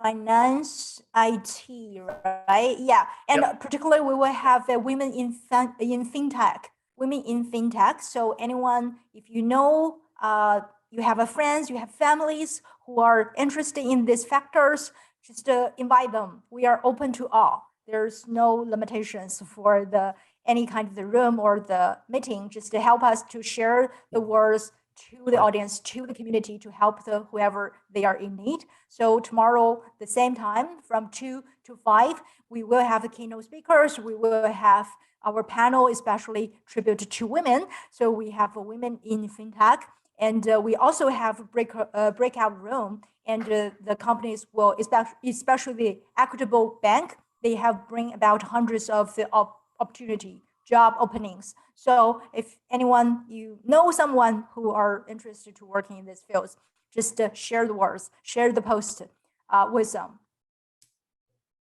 Yeah, tomorrow also we'll have Beth will launch another sections on the interview skills. So for young team members, if you want to come in to improve your interview skill, that's the time. Welcome, anyone. Okay. If not, I will call it a day. So thank you, everyone. Good night. Enjoy.